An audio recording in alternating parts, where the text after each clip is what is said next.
할렐루야. 오늘 참 좋은 날입니다. 하나님은 항상 우리를 통하여 예배받기를 그 무엇보다 기뻐하십니다. 우리 예배를 통해 하나님께는 기쁨이요 영광이 될 뿐만 아니라 우리 모두에게는 하나님의 은혜와 은총을 이 시간 충만히 받아서 한 주간 우리 일상 속에서 천국을 침노하고 하나님의 나라를 누리고 전파하며 복된 믿음의 길을 걸어가는 우리 모두가 되기를 주의 이름으로 축원합니다. 영국의 경험주의 철학자 프란시스 베이컨이 남긴 말 중에 사람을 곤충으로 비유해서 이야기한 바가 있습니다. 이 사람 중에는 거미형 사람이 있다. 그리고 또 개미형 사람이 있다. 그런가 하면은 또한 꿀벌형 사람이 있다. 이렇게 사람을 크게 세 종류로 분류한 바가 있는 것입니다. 베이컨이 말하는 이 거미형 사람은 이런 사람은 남의 피를 빨아먹는 그런 존재로서 일도 안 하고 잠만 자다가 남의 허점을 비집고 들어가서 그것을 이용하고 그 사람을 속된 말로 덩쳐먹는 이렇게 하면서 존재하는 거미형 사람, 이러한 사람을 베이컨은 이기주의 인간이다 그렇게 표현을 했습니다. 이런 사람이 많으면 이 세상은 한마디로 하나님의 나라와 너무나 동떨어진 세상, 삭막한 세상, 살벌한 세상으로 이어질 수밖에 없다. 그렇게 이야기한 바가 있죠. 자, 그런가 하면 또 사람들 중에는 개미형 사람이 있다라는 겁니다. 개미 하면 우리가 뭐 여러 가지 참 좋은 점이 많이 있습니다만 그럼에도 불구하고 이 개미형 사람은 있어도 좋고 없어도 좋은 사람이라고 그는 이야기했습니다. 개미는 어디까지나 부지런하고 단결심도 강하지만 어디까지나 자기들끼리만 잘 뭉칩니다. 따라서 베이컨은 이 개미와 같은 사람을 개인주의 인간이라고 지적한 바가 있습니다. 개인주의적인 사람이 많으면 많을수록 이 또한 하나님의 나라와는 거리가 멀다라는 거죠. 왜냐하면 이 세상에는 나보다 어려움의 처지에 처한 사람들도 많이 있기 때문입니다. 나만 잘 먹고 잘 살면 된다 하는 그냥 그런 개인주의 인간 또한 이상적인 사람이 아니다. 그렇게 이야기를 했습니다.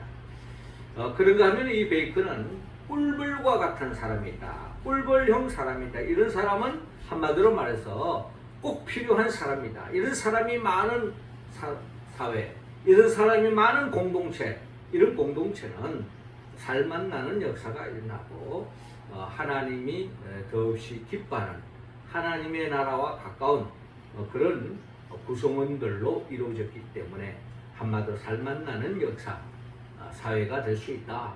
그렇게 이야기했던 것입니다.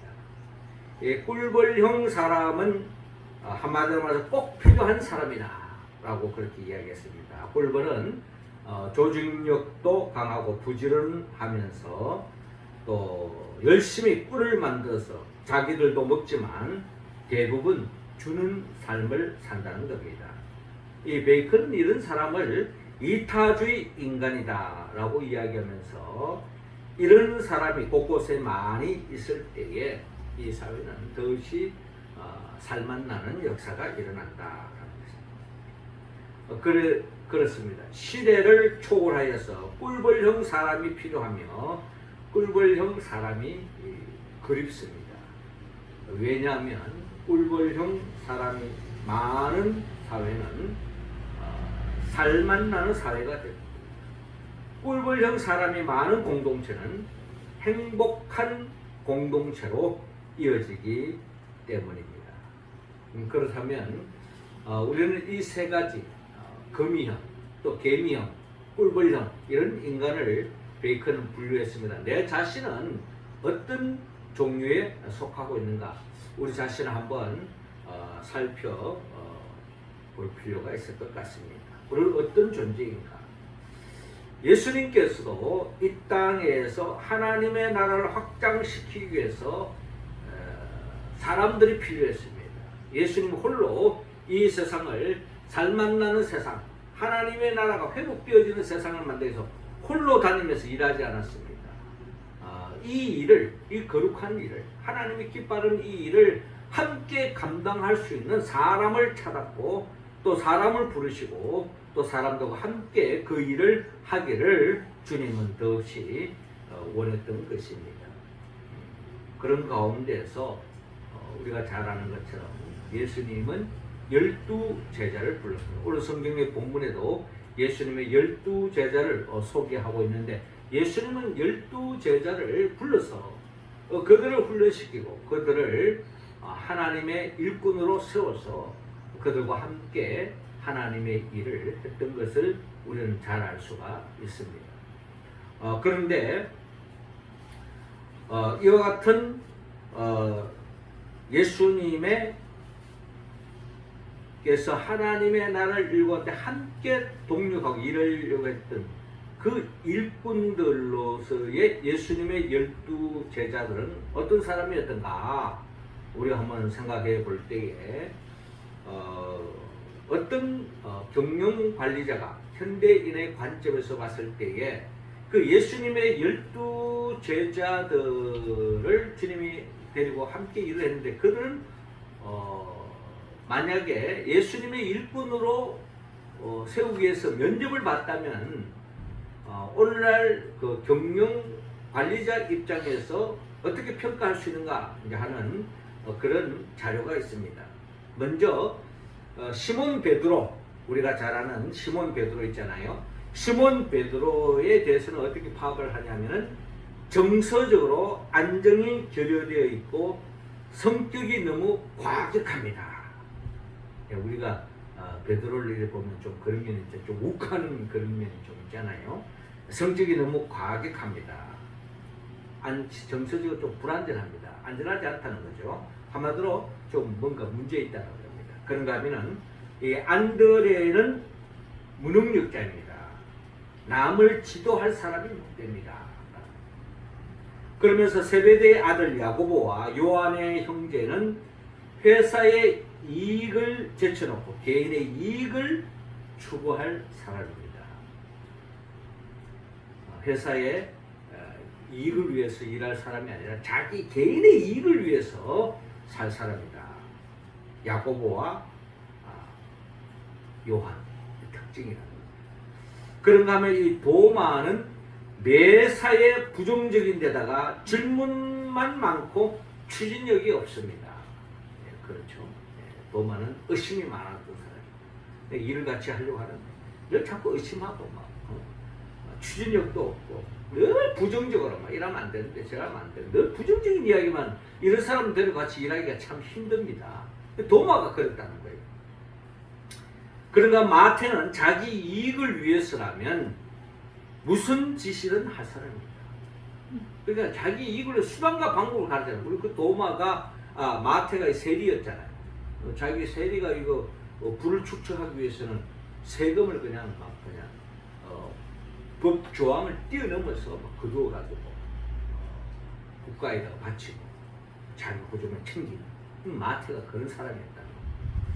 그런가 하면 알페의 아들 야고보와 다데오의 이 두 사람은 사회 혁명을 노리는 과격한 불온 사상을 감염되어 있어서 기아가 생각하는 온전한 집단에는 괴로울 것입니다.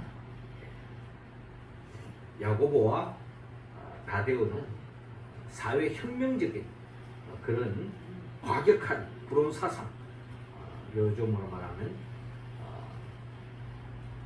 빨갱이, 우리가 속된 말로 빨갱이 물이 좀 많이 들었다 이렇게 표현할 수도 있는 겁니다. 그런데 기아가 추천한 12명 중에서 긍정적인 해답을 드릴 수 있는 사람은 단지 한 사람입니다. 그 사람이 바로 가룟 유다라는 겁니다.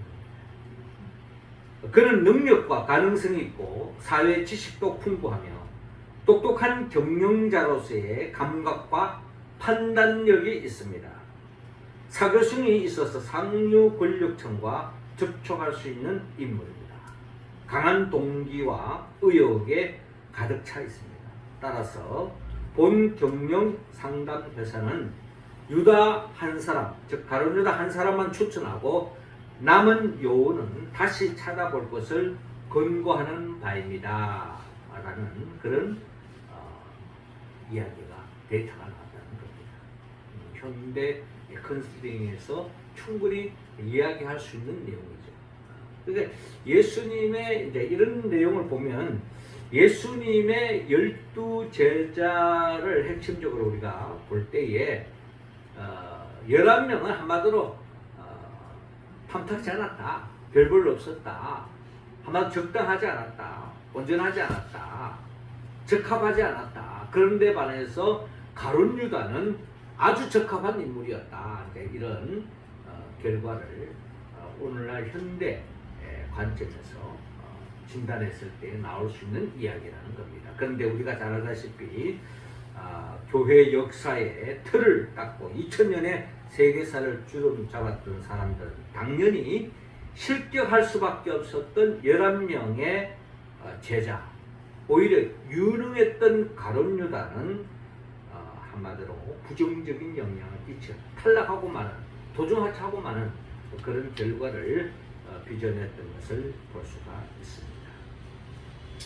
자, 이런 이야기는 결국 우리가 하나님 나라의 일꾼, 하나님이 필요한 일꾼들은 우리 인간적인 관점에서 우리가 헤아리는 것은 온전하지 않다는 것입니다. 그리고 또 온전하지 않다 할지라도 우리 자신이 다 나름대로 부족함이 있잖아요. 부족함이 있다 할지라도 우리가 어떻게 하면 정말 좋은 영향력 끼칠 수 있는, 주님이 원하는, 주님이 바라는 그런 일꾼으로서, 하나님 나라의 일꾼으로서 그런 발돋움을 우리가 할 수 있을까? 마치 11명의 제자들처럼 말입니다. 그래서 진정한 하나님 나라의 일꾼으로서 마치 아브라함이 축복의 통로가 되었던 것처럼 우리도 어떻게 하면 하나님 나라의 일꾼으로서, 축복의 통로로서, 빛의 자녀로서 그런 사명을 감당할 수 있을까? 오늘 성경의 본문은 바로 이와 같은 부족한 11명의 제자였지만 이들이 주님의 손길에 잡혀졌을 때에 어떻게 변화되어졌고 어떤 모습으로 하나님께 영광 돌리며 나아갈 수 있는가를 오늘 본문을 통하여 우리가 헤아려 보면서 우리도 오순절 세 번째 주일에 주님과 함께 이 땅에 하나님의 나라를 이뤄가는 일꾼으로서 또 우리가 동참하며 또 협력하며 나아가는 우리 모습 되기를 원합니다. 먼저 우리 주님은 하나님의 나라의 일꾼으로 우리가 온전히 서기 위해서는 오늘 본문 35절을 통하여 복음을 전하라고 말씀하고 있습니다. 35절 말씀 우리 같이 한번 읽어봅시다. 시작. 예수께서 모든 도시와 마을에 두루 다니사 그들의 회당에서 가르치시며 천국 복음을 전파하시고 모든 병과 모든 약한 것을 고치시니라. 아멘. 자, 오늘 본문 35절에 이렇게 시작하고 있습니다. 예수께서 모든 도시와 마을에 두루 다니사 그들의 회당에서 가르치시며 천국 복음을 전파하시며 모든 병과 모든 약한 것을 고치시니라 라고 말씀하고 있습니다. 자, 예수님께서 하나님의 나라의 일꾼으로서의 모델로서 이 땅에 오셨고 예수님이 제자들을 부르시고 이렇게 그들에게 하나님의 나라의 일꾼으로 일을 시키기 전에 먼저 본을 보여주셨어요. 예수님의 사역은 크게 특징이 세 가지가 있습니다. 그것이 바로 가르치는 사역, 그리고 복음을 전파하는 사역, 그리고 병든 자를 치유하는 사역, 이렇게 크게 세 가지, 가르치고 전파하고 고치는 이런 역사를 펼쳤던 것입니다. 주님이 가르친 이유, 주님이 복음을 전파한 이유, 주님이 약한 것을 또 병든 자를 고친 이유는 결국 하나님의 나라를 열기 위한 것입니다. 주님의 사역의 목적은 어떻게 하면 하나님의 나라를 열 것인가? 예수님 자신도 어떻게 하면 이 땅에서 하나님을 누릴 것인가? 이것이 첫 번째 과제였다면 더 나아가서 모든 사람들이 그 잃어버린 하나님의 나라를 누리게 하는 것, 이것을 위해서 주님은 가르치고 복음을 전파하고 병든 자를 치유하는 이 일을 감당했던 것을 볼 수가 있습니다. 우리가 잘 아는 것처럼 세례 요한은 회개하라 천국이 가까워 왔느니라 라고 복음을 전파했고, 이 복음을 바톤을 이어받아서 마태복음 4장 17절에 예수님께서 비로소 복음을 전파하시는데, 그 복음의 내용은 뭡니까? 회개하라 천국이 가까이 왔느니라. 그러니까 하나님의 나라가 가까이 왔기 때문에 회개하고 생각을 바꾸고 주님 앞에 회개하여서 하나님의 나라를 누리게 하는 것, 이게 바로 주님이 이 땅에 오신 궁극적인 목적이라는 것입니다. 그리고 심령이 가난한 자는 복이 있나니 천국이 그들의 것입니다. 누가 하나님의 나라를 누리고 하나님의 백성이 될 수 있느냐? 심령이 가난한 사람, 겸손해야 돼요. 겸손한 사람이 하나님의 나라를 누릴 수 있다라는 거예요. 더 나아가 주님께서는 마태복음 6장 9절 이하에 주님께서 가르치신 길, 하늘에 계신 우리 아버지 이름이 거룩히 여김을 받으시며 나라에 임하시며 뜻이 하늘에서 이루어진 것 같이 땅에서도 이루어지이다. 이 기도의 내용이 뭡니까? 결국 잃어버린 하나님의 나라를 되찾는 것, 이 일을 위해서 주님이 이 땅에 오셨다는 것을 우리는 알 수가 있습니다. 그러면서 주님께서는 그러므로 염려하여 이르기를 무엇을 먹을까, 무엇을 마실까, 무엇을 입을까 하지 말라. 이는 다 이방인들이 구하는 것이라. 너희 하늘 아버지께서 이 모든 것이 너희에게 있어야 할 줄을 아시느니라. 그렇죠. 우리가 생활하는 데 있어서 무엇을 먹을까, 무엇을 마실까, 무엇을 입을까 늘 걱정하는 거 아니겠습니까? 의식주의 문제, 이게 늘 우리가 고민하는 거고, 어떻게 하면 이것을 계속 보장받을 수 있을까? 이걸 위해서 우리가 사는 경우도 많이 있습니다. 그러나 하나님 나라의 일꾼은 이것에 매달리지 말고 너희는 먼저 그의 나라와 그의 의를 구하라. 그리하면 이 모든 것을 대해 주신다 라고 주님께서 친히 말씀하십니다. 너희는 먼저 그의 나라와 그의 의를 구하라. 이 땅에 하나님의 나라를 세우기 위해서 주님과 함께 그 사역에 동참하는 겁니다.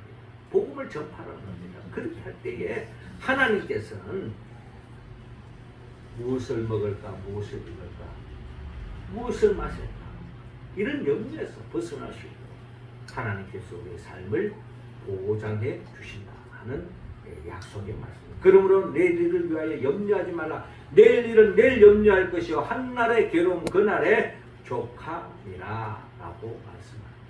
우리는 살면서 천년 만년을 살 것처럼 그것을 위해서 우리가 살고 있지 않은지 우리가 한번 돌이켜보아야 할 것입니다.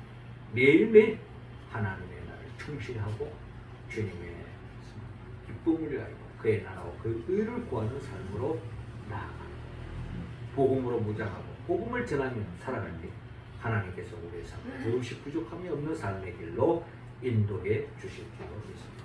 그래서 우리는 주님처럼 말씀을 가르치고 복음을 전파하고 또한 모든 병과 모든 약한 것을 고치는 이 일을 감당하기 위해서 우리가 최우선적으로 해야 할 것은 우리가 늘 하나님의 말씀을 묵상하고 하나님의 말씀을 가까이 하고 우리가 요절 암송하는 이유가 바로 여기 있습니다.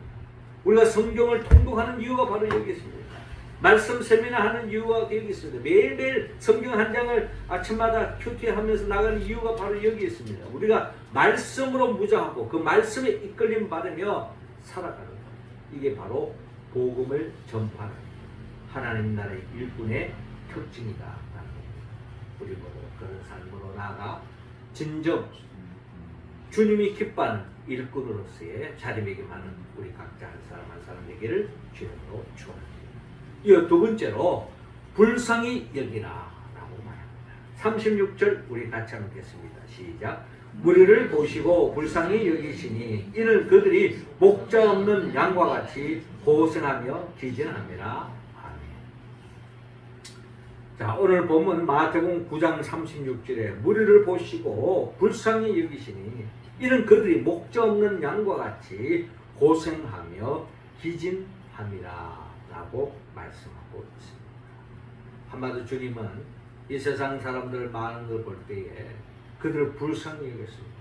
목자 없는 양과 같다. 그 말의 의미는 영적으로 말하면 목자 없는 양의 특징이 뭡니까? 이 양들은 목자의 돌봄이 없이는요, 그들은 스스로 존재하기 너무나도 힘든 존재입니다. 토끼처럼 빨리 도망갈 수 있는 것도 아니고, 또 최소한 사자가 달라들면은 뿔이라도 갖다 대어서 최소한 한 번이라도 한번 방어라도 한번 해볼 수 있는 그 뿔도 없습니다. 그러니까 날카로운 이빨이 있는 것도 아니고 발톱이 있는 것도 아니고 결국 그냥 사나운 짐승이 달라들면 속수무책으로 그냥 먹혀 죽는 겁니다. 그런데 여기서 또 잘 알다시피 이 양들은요, 안질이 아주 안 좋답니다. 그러니까 멀리 볼 수가 없는 거예요. 코앞에 있는 것만 보이는 겁니다. 멀리 그냥 사자가 다가오는 것도 잘 보이지 않는다고 합니다. 그러니 결국은 먹잇감이 될 수밖에 없는 거죠. 우리 사람도 그렇습니다. 우리 사람도 어떻게 보면 강한 것 같지만 사실 맹수와 같은 그런 발톱이 이빨이 없습니다. 우리 사람이 그렇게 강한 것 같지만 또 토끼처럼 그렇게 빨리 달릴 수도 없습니다. 또 새처럼 날아갈 수도 없습니다. 이런 연약한 우리 인간을 향하여 성경은 우리 사람들을 양으로 비유했습니다. 그런데 그 양이 목자가 없다? 한마디로 말해서 언제 어느 순간에 어떤 어려움을 당할지 모르는 연약한 존재라는 것입니다. 이러한 목자 없는 양, 하나님의 돌보심이 없는 사람은 결국은 하나님의 나라의 복을 누릴 수 없는 거죠. 그래서 주님께서는 이 사람들을 하나님 나라를 잃어버리고 결국 마귀의 종로를 하고 호시탐탐 마귀의 먹잇감이 되어지는 이런 인간들을 바라볼 때 불쌍히 여겼다.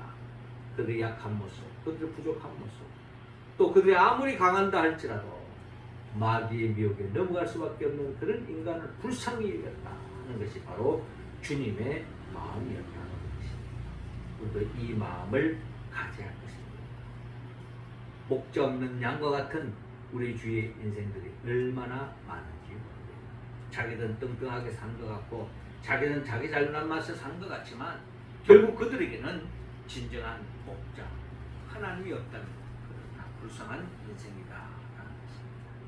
그래서 주님은 이렇게 말씀합니다. 오늘 보면 37절 보니까 이에 제자들에게 이르시되 추수할 것은 많되 일꾼이 적으니 그러므로 추수하는 주인에게 청하여 추수할 일꾼들을 보내주소서 하라. 주님이 우리에게 기도 제목을, 제자들의 기도 제목을 안겨주는 거예요. 그게 바로 뭐냐? 추수할 일꾼들을 보내주소서. 추수할 일꾼들, 죽어가는 영혼들을 살릴 수 있는 하나님의 사람, 일꾼들을 보내주소서라고 기도하라는 겁니다. 추수하는 주인에게, 즉 하나님께 기도하라는 거죠. 우리의 기도 제목을 제자들에게 안겨줍니다. 이 제자들에게만 안겨준 것일까요? 결국 우리들에게 안겨주고, 그러면서 우리는 기도해야 합니다. 이 땅에 그들을 구원할 수 있는 추수할 일꾼들을 보내주소서라고 우리는 기도해야 합니다. 물론 때를 따라서는 우리가 이 세상에 나아갈 때, 복음 들고 나아갔을 때, 아이고 우리 복음을 환대하고 받아들이는 사람이 우리가 요청을 했을 때는 우리가 또 어떠한 수고를 감수하면서 또 다가갈 수 있지만, 많은 경우에 다들 무관심하고 너나 잘 믿어라 라고 하는 것이 이 세상 사람들의 생각이라는 것입니다. 그러나 여러분, 하나님의 때가 되어지면 그들은 반드시 그들의 요청에 따라서 하나님의 사람들을 필요로 한다는 것입니다. 그때에 내가 복음으로 무장되어 있지 않으면 그들에게 다가갈 수가 없다. 또 영적으로 건강하지 않으면 우리는 영적으로 도와줄 수가 없다는 겁니다. 사람의 육신의 몸도 그렇잖아요. 누가 아픈 사람이 있어요. 누가 좀 부축해 달라고 그러고 도와달라고 그러면, 근데 내가 몸이 약하고 내가 들어 있으면은 아무것도 할 수 없잖아요. 영적으로도 마찬가지입니다. 영적으로 내가 주저앉아 있으면, 영적으로 내가 힘을 발휘하지 못하면 아무 일도 할 수 없는 겁니다. 그렇기 때문에 우리 한 사람 한 사람이 바로 하나님의 그 힘으로 능력을 갖춰야 할 것입니다. 그래서 오늘 본문 이어지는 세 번째로 권능을 받아라 하는 겁니다. 하나님이 주시는 그 권능을 받을 때야만이 우리는 하나님의 일을 할 수가 있다. 1절 말씀 우리 같이 한번 읽겠습니다. 시작. 예수께서 그 12제자를 부르사 더러운 귀신을 쫓아내며 모든 병과 모든 약한 것을 고치는 권능을 주시니라. 아멘. 그렇습니다. 오늘 본문 10장 1절에 예수께서 그 12제자를 부르사 더러운 귀신을 쫓아내 모든 병과 모든 약한 것을 고치는 권능을 주시니라 라고 말씀합니다. 제자를 부르시고 훈련시키면서 그들에게 권능을 부어줬다. 이 말은 다른 말로 말하면 이들이 온전한 그 권능으로 채워졌을 때가 성령 충만했을 때였다. 그렇습니다. 어떻게 보면 우리도 베드로처럼 야고보처럼 또 안드레처럼 빌립처럼 다 연약하고 나름대로의 부족함이 다 있는 사람들입니다. 하지만 주님의 권능이 임할 때에 부족한 점이, 단점이 또 나름대로 그것을 통해서도 하나님의 뜻이 전달되어지고 또 다양하게 하나님의 구원의 역사가 펼쳐지는 것을 바라볼 수가 있습니다. 나의 부족함을 통해서 하나님의 영광이 드러날 수 있다. 심지어 사도 바울은 육체의 가시가 있었지만 그것을 통해서 하나님의 구원의 역사가 펼쳐지는 것을 볼 수가 있습니다. 중요한 것은 우리가 권능을 받을 때에 하나님의 일을 할 수 있다. 여러분 아무리 좋은 핸드폰을 가지고 있다 할지라도 배터리가 충전되어 있지 않으면 그건 쓸모없는 겁니다. 아무리 좋은 차가 있다 하지만 기름을 넣지 않으면 그 차는 흘러갈 수가 없는 겁니다. 우리 또한 하나님의 사람으로 하나님의 권능, 성령의 충만함을 입지 않으면 우리는 결코 하나님의 일을 할 수가 없다. 복음을 전할 수도 없고 또 긍휼히 여겨서 어려운 사람을 도와주고 싶어도 능력이 없다면 할 수 없다는 겁니다. 그렇기 때문에 주님은 우리 모두가 다 권능을 받기를 원하고 있습니다. 그 권능을 받아야만이 우리는 하나님의 일을 할 수 있습니다. 그래서 제자들은 그 권능을 받아서 오늘 10장 7절 가면서 전파하여 말하되 천국이 가까웠다 하고 병든 자를 고치며 죽은 자를 살리며 나병 환자를 깨끗하게 하며 귀신을 쫓아내되 너희가 거저 받았으니 거저 주라 라고 말씀합니다. 이 모든 것이 주님으로부터 왔기 때문에 주님이 주신 그 권능으로 우리가 우리 주위에 아직도 절망 속에 살아가는 죽어가는 영혼들 그들의 복음을 전하고 그들을 위해서 기도하고 그들을 위해서 치유하고 그리하여 함께 하나님의 나라를 누리며 살아가는 그 역사에 동참하는 우리 모두가 되기를 주님은 원하고 있습니다. 이 권능은 예수님의 제자들을 비롯하여 마가의 다락방에 120문도들이 성령 충만함을 입었을 때 주님이 말씀하신 것처럼 오직 성령이 너희에게 임하시면 너희가 권능을 받고 예루살렘과 온 유대와 사마리아 땅끝까지 이르러 내 증인이 되리라 라고 말씀한 것처럼 우리가 성령의 충만함을 입어서 권능 입어서 하나님의 일을 감당하는 하나님의 일꾼이 다 되기를 원하고 있습니다. 사랑하는 성도 여러분, 주님은 오늘 이 시간 우리 모두가 하나님 나라의 일꾼이 되기를 원하고 있습니다. 하나님 나라의 일꾼으로 우리를 부르고 있습니다. 그러기 위해서는 우리가 천국을 구하는 그 위해서 복음을 전파하는 말이다. 또 우리 주위에 아직도 예수를 알지 못하고 죽어가는 영혼들을 불쌍히 여기며 더 나아가 기도하여서 성령 충만함을 받아서 추수할 일꾼을 보내주소서라는 기도와 함께 내가 추수하는 일꾼이 되어서 하나님의 일을 감당해 나가는 우리의 모습이 다 되기를 주님은 원하고 있습니다. 이 일을 우리가 온전히 감당하기 위해서는 우리가 성령의 도움을 받아야 합니다. 성령은 예수 그리스도의 영입니다. 예수님이 누구입니까? 예수님은 우리를 위하여 천지 만물을 창조하신 분이에요. 이 창조된 세상 속에서 하나님의 나라를 온전히 누리지 못하는 우리들을 구원하게 친인간의 몸으로 오셔서 우리의 죄를 대신하여 십자가에 못 박혀 죽으시고 이로 인하여 우리의 죄의 문제가 해결되어질 뿐만 아니라 우리를 거듭난 인생으로 사람 낳는 업으로 하나님 나라 일꾼으로 우리를 세우기 위해서 죽음의 권세를 깨뜨리고 부활하셨습니다. 그리고 승천하셔서 지금도 하나님 보호자 우편에서 우리에게 성령을 주기를 원하시고 그 성령을 간구하는 자에게 성령 충만함을 입어 주의 권능을 입어서 주의 몸된 교회를 중심으로 하나님의 일꾼으로서의 삶을 사시고 하나님의 나라의 일꾼으로서의 사역을 감당해 나아갈 때에 더없이 하나님의 챙겨주신 그 복을 누릴 뿐만 아니라 영원히 보장해 주기 위하여 장차 재림하여 오실 예수 그리스도 그분의 보혜사 성령의 충만함을 받아서 오늘 하나님이 원하시는 대로 주님처럼 주님을 본받아 하나님 나라의 일꾼으로서 삶을 살아가는 우리 모두가 되기를 주의 이름으로 축원합니다. 기도드리겠습니다. 하나님 아버지, 이 시간 우리 각자 한 사람 한 사람의 성령의 기름을 부어 주옵소서. 그리하여서 우리 모두가 주님의 복음을 무장하게 하여 주옵시고 복음 대신 예수 그리스도를 증거하여서 주관한 생명을 살리며 하나님의 나라를 되찾는 그 역사에 동참하게 하여 주시옵소서.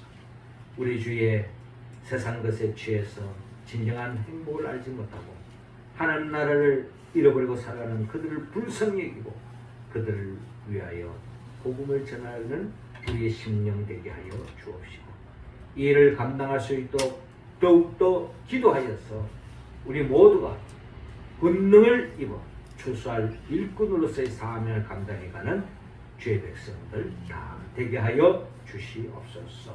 예수님의 이름으로 기도하옵나이다. 아멘.